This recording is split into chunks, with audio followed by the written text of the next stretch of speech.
Vans అన్నిటినీ check చేయడం జరిగింది. వీళ్ళు ఖచ్చితంగా ఒక 5 డాక్యుమెంట్స్ పెట్టుకోవాలి. ఫిట్నెస్ సర్టిఫికేట్ కావచ్చు, insurance and driver licence, RC, తర్వాత పర్మిట్, ఇవన్నీ ఒక 5 డాక్యుమెంట్స్ ఉండాలి. ప్లస్ డ్రైవింగ్ లైసెన్స్లో ట్రాన్స్పోర్ట్ అని ఒక కాలం మెన్షన్ చేసి ఉంటుంది. ఆ వెహికల్ లైసెన్స్ ఉండాలి.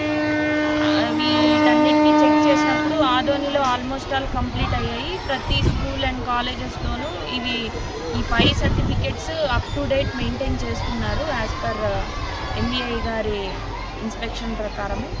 అండ్ మీ మీడియా తరపు నుండి మా పోలీస్ వారు కానివ్వండి, ఆర్టీఏ వాళ్ళు కానివ్వండి ఇచ్చే సూచనలు ఏంటంటే ప్రతి స్కూల్ అండ్ కాలేజెస్ వాళ్ళు పక్కాగా సర్టిఫికెట్స్ మెయింటైన్ చేస్తూ అండ్ డ్రైవర్స్ ప్రాపర్ యూనిఫామ్లో వాళ్ళు డ్రైవ్ చేయాలని, ఎవరైనా ఇది ఆటో వాళ్ళు కావచ్చు, బస్ డ్రైవర్స్ కావచ్చు, ఇంకా school vans and college vans కావచ్చు, ప్రాపర్ రూల్స్ పాటిస్తే ఎవరికి ఎటువంటి ఇబ్బంది ఉండదు. అట్ ది సేమ్ టైం మనకి రోడ్ యాక్సిడెంట్స్, అది ఫ్యాటల్ కావచ్చు, నాన్ ఫ్యాటల్ కావచ్చు, వీటన్నిటినీ తగ్గించిన వాళ్ళు అవుతాము.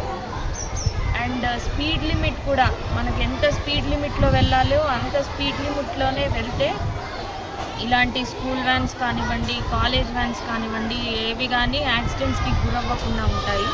ప్రతి ఒక్కరూ ట్రాఫిక్ రూల్స్ని పాటిస్తే మాత్రం చాలా వరకు యాక్సిడెంట్స్ని మినిమైజ్ చేయొచ్చు. Thank you.